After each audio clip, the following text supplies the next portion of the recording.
ఏంటి 50% వరకు తగ్గింపా? అవును మరి, మన Gayatri Reddy silks weaver sale లో.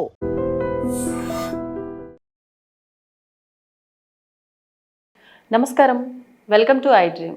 ధర్మ మార్గం విత్ విజిత కార్యక్రమానికి స్వాగతం.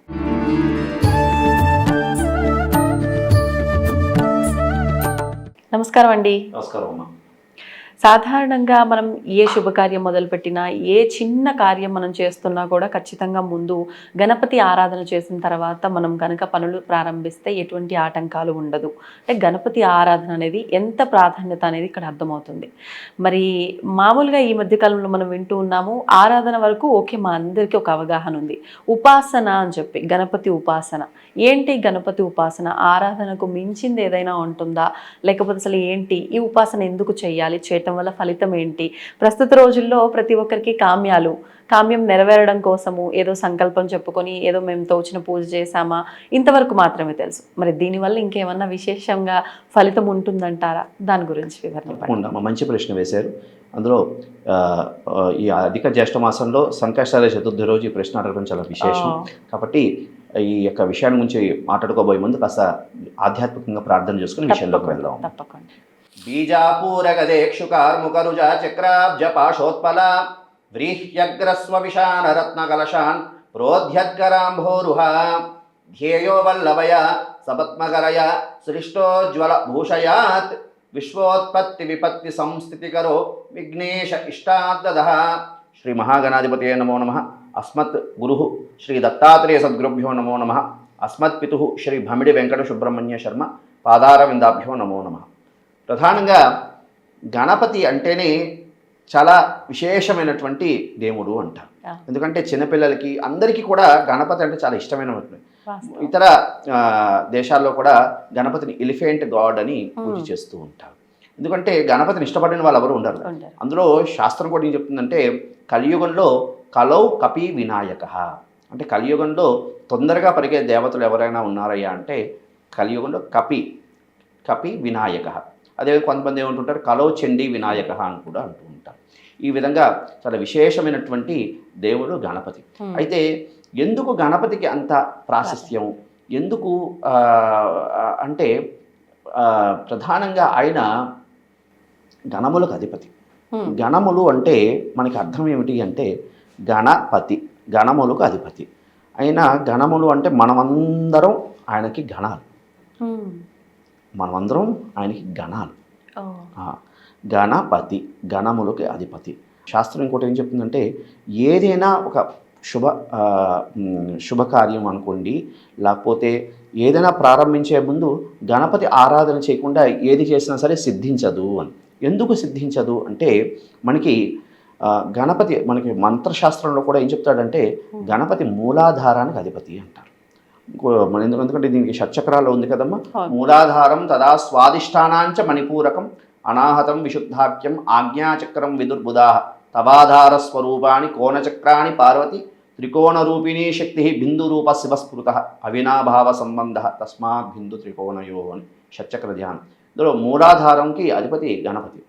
అంటే ఏ మంత్రమైనా సిద్ధించాలన్నా, ఏ కార్యమైనా సిద్ధించాలన్నా గణపతి అనుజ్ఞ లేనిదే మనకి ఏది సిద్ధించదు. మనం చాలామంది అంటూ ఉంటారు, అతిథిష్ట మహాకాయ కల్పోత దహనోపమ భైరవాయ నమస్తుభ్యం అనుజ్ఞాం దాతుమర్హసి అని.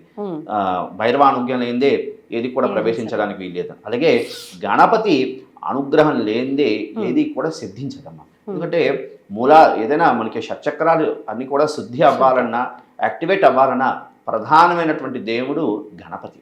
గణపతి మంత్రసిద్ధి జరగందే ఏ దేవతలు కూడా సిద్ధించవు. అటువంటి విశేషమైనటువంటి తత్వం కలిగినటువంటి దేవుడు గణపతి.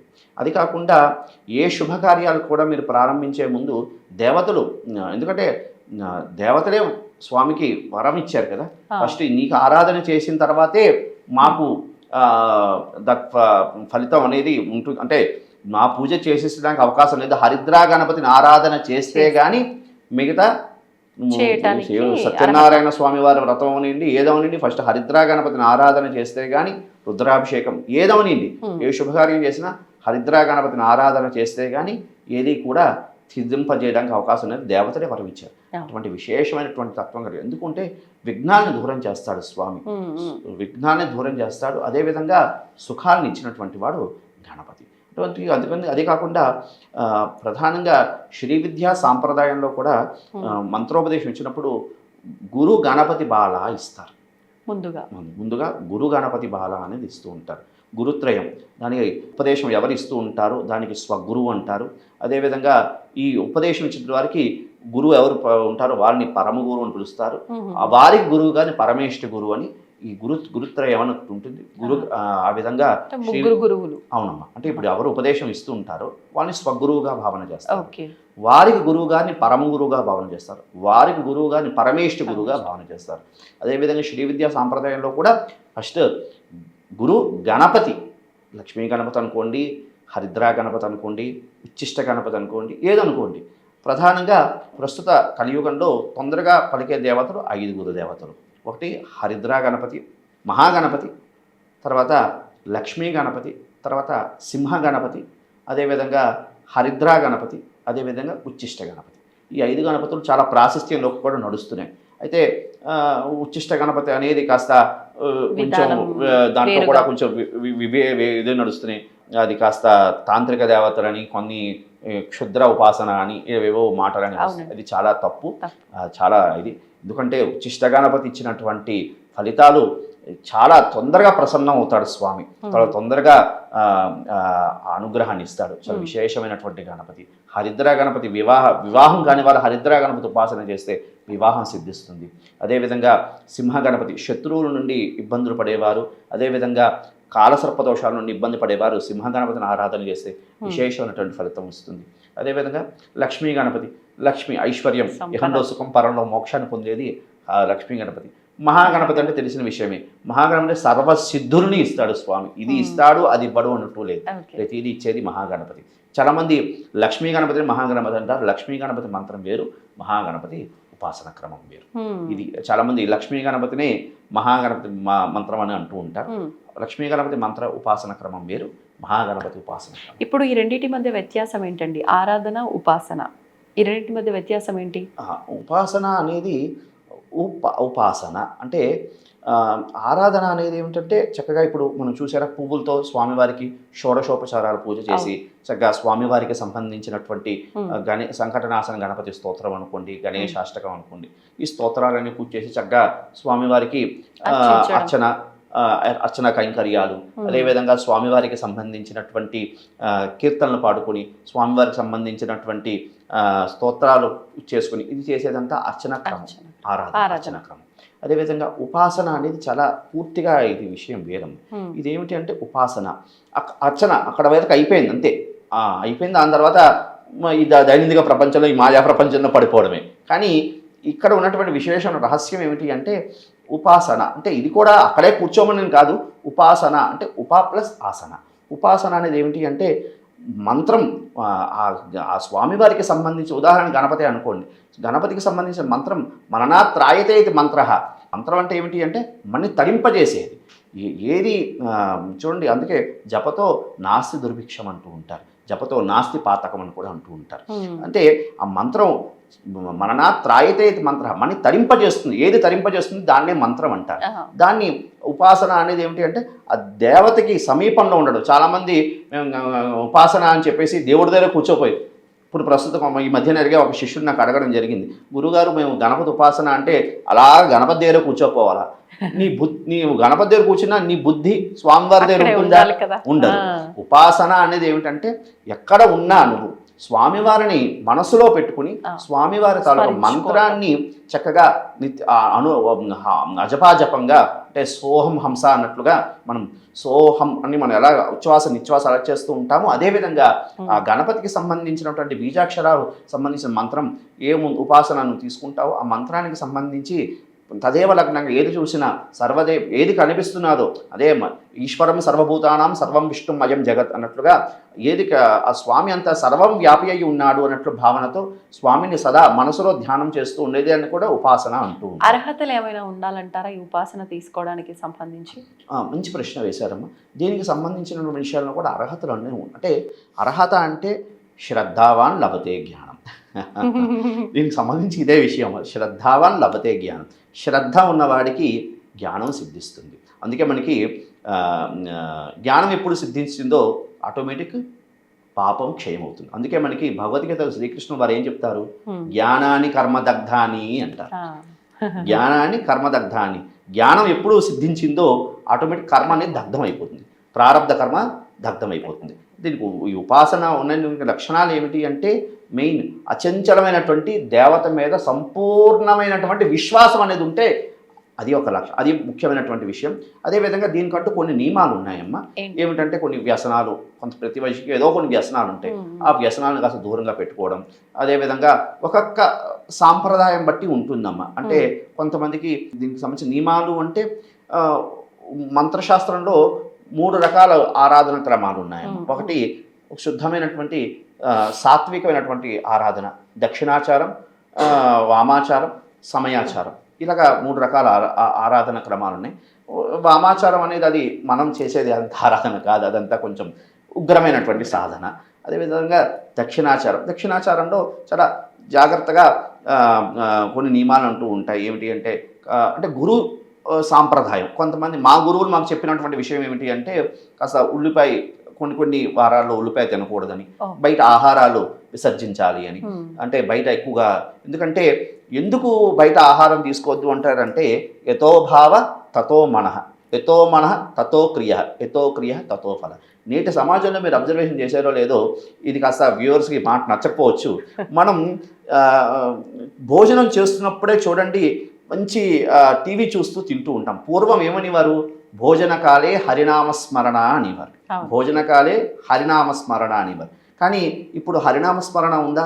హరనామస్మరణ ఏమీ లేదు. ఏమో నడుస్తున్నది, ఆ వేసేటప్పుడు టీవీ వేసుకుని మనం ఇది అంతా చూస్తూ అదే టైంలో సెల్ ఫోన్ చూస్తూ మనం తింటున్నాం. కొద్దిగా ఏదో చూసేది ఆధ్యాత్మికమైనటువంటి చింతన చూస్తామా, చూసేది అదేవేవో తాపత్రయాలు, ఇంకా అమ్మలకి క్షమించాలి, ఇంకా సీరియళ్ళు అవి ఏవేవో అవన్నీ చూడడం వల్ల యథోభావ తతో మన ఆ చేసేటప్పుడు వంట చేసేటప్పుడు కూడా అలాంటివి. అందుకే పూర్వం ఏమని వారమ్మా పెద్దవాళ్ళు, అన్నం వండుతున్నప్పుడు చేస్తున్నప్పుడు కాస్త ఆధ్యాత్మిక లలితా సహస్రనామం, శ్రీమాత శ్రీ మహారాజ్ఞి శ్రీమత్ సింహాసనేశ్వరి చిదగ్నికుండ సంభూత దేవకార్య సముద్రతే నిత్యానందకరి వరా భయకరి సౌందర్య రత్నాకరి. అమ్మవారికి సంబంధించినటువంటి శ్లోకాలు చక్కగా చదువుకుంటూ వంట చేస్తే అది అమృత తుల్యమైనటువంటి అవుతుంది. అది చక్కగా పిల్లలు కుటుంబ సభ్యులంతా తింటే అదంతా కూడా ఒంటికి పడుతుంది. కానీ ప్రస్తుత కాలంలో అవన్నీ లేవు. కానీ బయట కూడా వ్యవస్థ కూడా ఏమవుతున్నది, వాడు ఏ తాపత్రయంతో వండుతాడు, ఏ గలాటాలు కొట్టుకొని అవి వండుతారు, శుచి శుభ్రత ఉండదు. అవి తినడం వల్ల మనకేమవుతుంది, శరీరం అంతా కూడా మనకి అదే భావన కలుగుతుంది. దానివల్ల లేనిపోని తాపత్రయాలన్నీ మనకు వస్తాయి. అందుకని బయట ఆహారాలు నిషిద్ధం అన్నటువంటి ఒక భావన. కాబట్టి ఇది అంటే కొన్ని వ్యసనాలు అనేది విసర్జించాలమ్మా. అదేవిధంగా ఉల్లిపాయ, ఎందుకంటే తమో గుణాత్మకమైనటువంటి విషయం, అది అంటే సాధనకి పనికిరాదు అని అంటారు. కాబట్టి దాన్ని విసర్జించడం. కొన్ని అంటే మరీ తప్పదు ఆరోగ్యరీత్యా అంటే కొన్ని తీసుకోవచ్చు, కానీ కొన్ని రోజుల్లో అయితే పూర్తిగా విసర్జించాలి. మేమైతే నేటికి ఒక 18 సంవత్సరాలు ఉల్లిపాయ పూర్తిగా విసర్జించడం జరిగింది. అదేవిధంగా దాన్ని ఏమంటారు, మా గురువాక్య ప్రమాణం, మా గురువు గారు ఏం చెప్తే అదే ప్రమాణంగా మేము చేసేది. అదేవిధంగా దానికి సంబంధించినటువంటి బయట ఆహారం మాకు నిషిద్ధం అని చెప్పారు. ఆ విధంగా చేయడం. అదేవిధంగా ఒక మంత్రాన్ని తీసుకుని మంత్రాన్ని అక్షరలక్ష జపం చేయడం.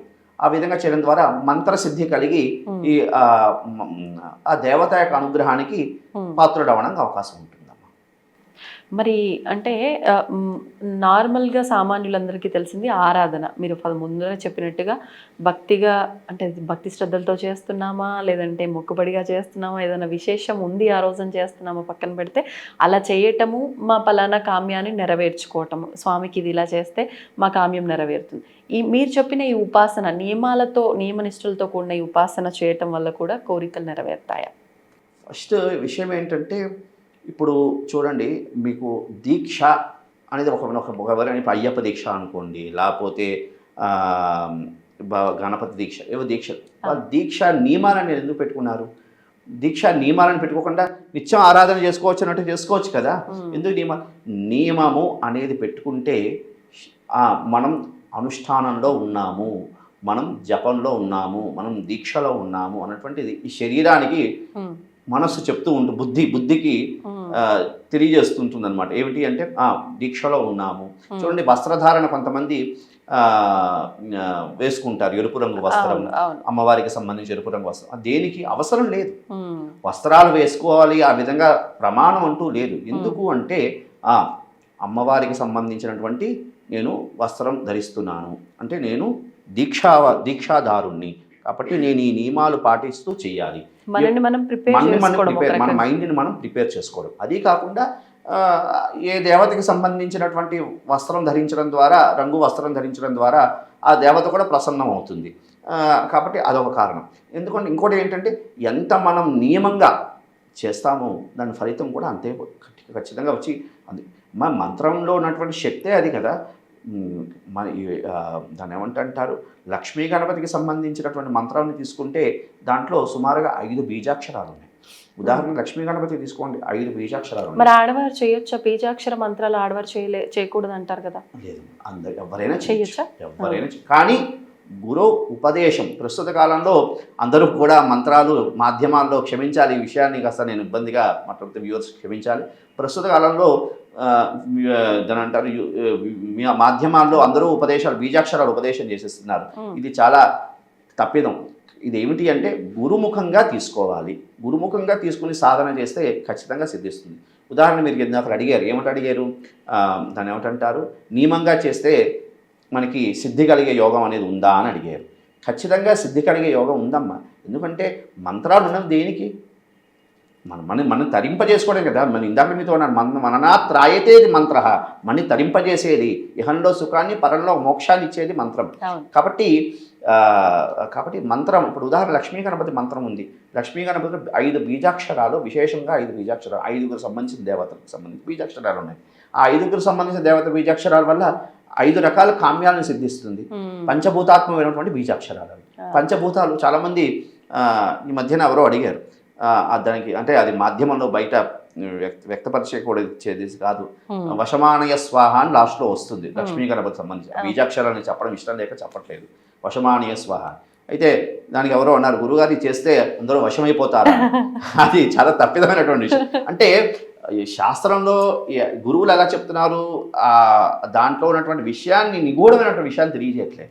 అందులో ఉన్నటువంటి బీజాక్షరాలు పృథ్వీతత్వం, వాయుతత్వం, జలతత్వం, ఆకాశతత్వం, ఈ విధంగా అగ్నితత్వం, ఈ విధంగా ఉన్నటువంటి బీజాక్షరాలు.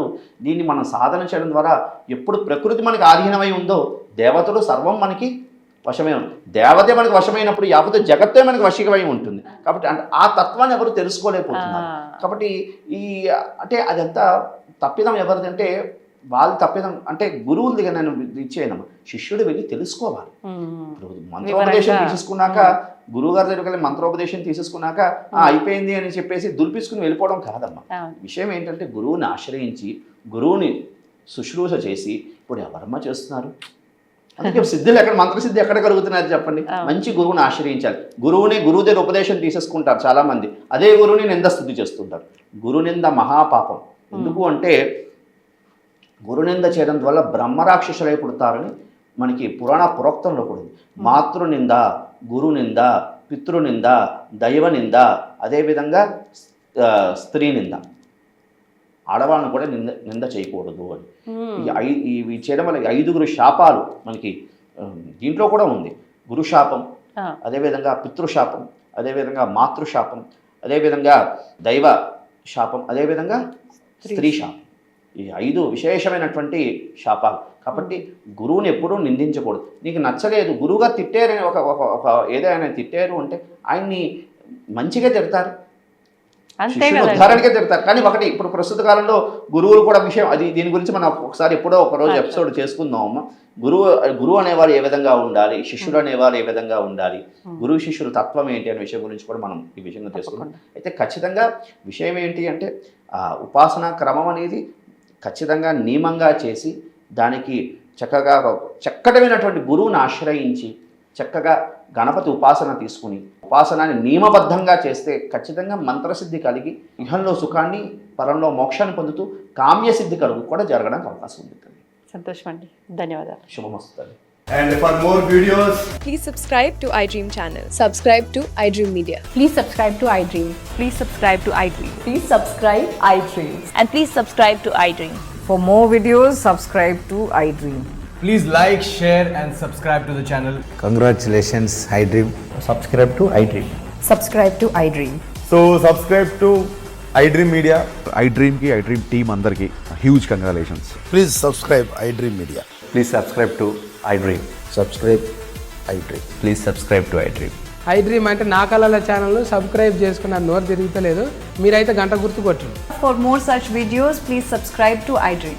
Subscribe to iDream. Please subscribe to iDream. Please subscribe iDream Media. Please do subscribe to iDream. Please subscribe to iDream Media. For best entertainment and information, please subscribe iDream. And don't forget to subscribe to iDream.